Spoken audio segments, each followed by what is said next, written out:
Bueno, muy buenas tardes.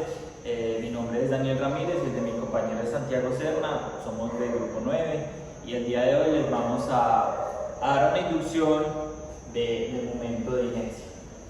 Bueno, el momento de inercia. Primero que todo vamos a iniciar hablando qué es la inercia. La inercia es la capacidad o la propiedad de un objeto para estar en reposo del movimiento con relación a una fuerza externa aplicada. Quiere decir eso que hay objetos que respecto a la fuerza aplicada externamente pueden que se muevan o pueden que no, dependiendo de su peso, su masa y etc. Pueden conservar su estado.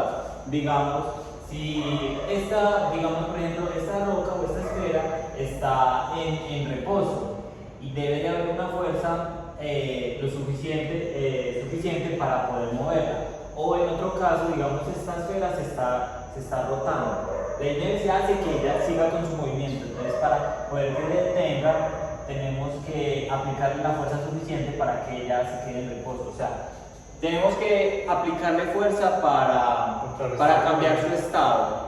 Sin la fuerza es lo que cambia el estado de los objetos. Listo, entonces, como primera medida vamos a hablar del momento de inercia. Listo. El momento de inercia es una medida de la resistencia de un objeto al cambiar su estado de rotación. Quiere decir esto: una vez tenemos un objeto en rotación respecto a un eje, este puede tener una resistencia mayor o puede ser una resistencia menor. ¿De qué depende? Depende del eje sobre el que se está rotando, del eje sobre el que el objeto está rotando. Por ejemplo, yo puedo tener un objeto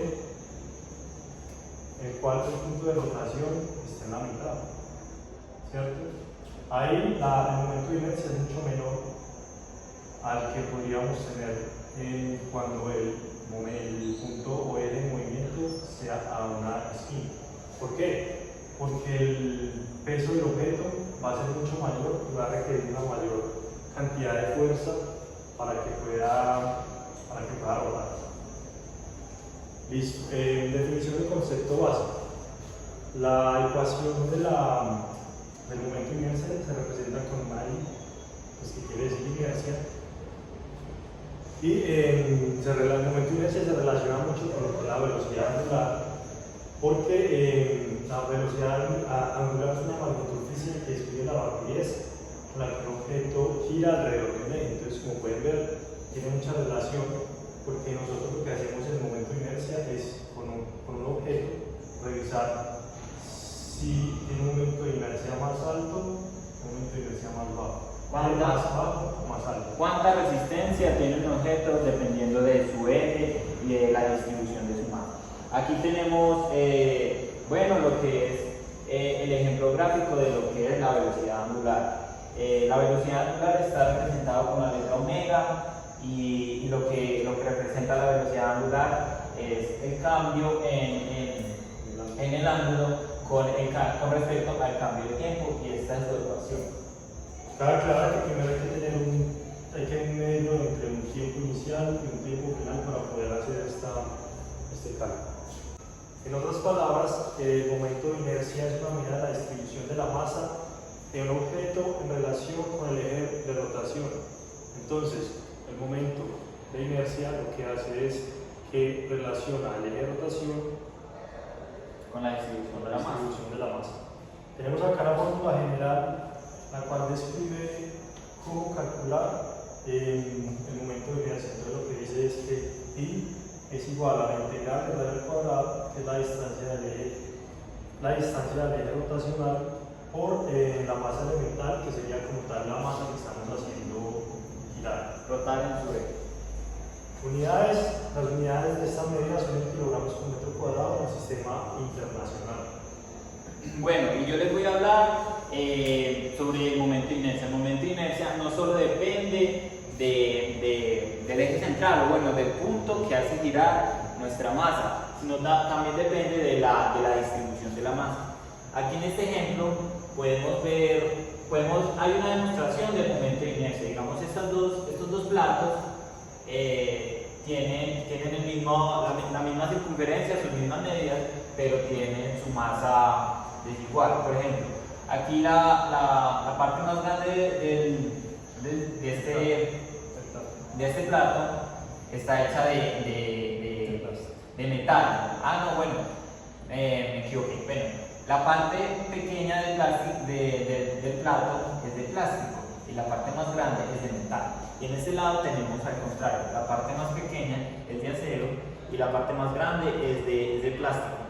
Entonces, la masa está más lejana de su eje, de este ejecito, digamos, ella gira,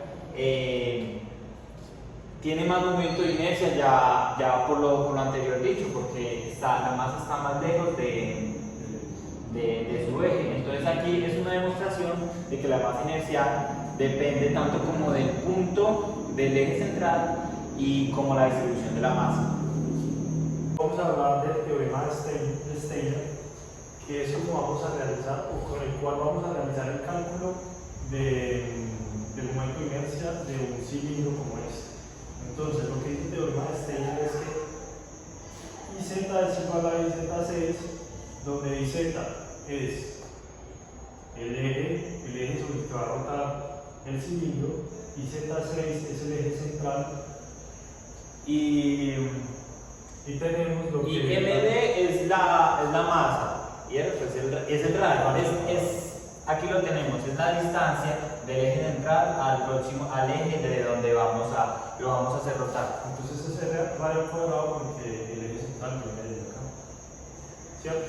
Bueno, para poder hacer la ecuación tenemos que, digamos, la ecuación de IZ, que es el eje central de un cilindro, la damos por m por r al cuadrado sobre 2. Lo que tenemos que hallar es IZ, aquí es donde entra el teorema de Steiner. Entonces planteamos la ecuación. Bueno, IZ es igual a IZ6 más MR sobre 1, que es su distancia. Entonces lo que hacemos es hacer la ecuación normal, IZ más IZ6, esto como queremos hacer la ecuación, lo multiplicamos por 2 y lo dividimos por 2. Y ya como son bases iguales, ponemos la misma base y sumamos los numeradores. Aquí evidenciamos que es el triple de difícil rotar el cilindro desde IZ, que es de IZ6. ¿Por qué? Porque la masa que tiene que girar es mucho mayor a como cuando el eje está ubicado en la mitad de la masa. Sí, su eje central. Y bueno, compañeros, pues eso ha sido todo. Muchas gracias por su atención. Esperemos les guste y entiendan. Si tienen preguntas, pues nos siguen al WhatsApp. Muchas gracias. Muchas gracias.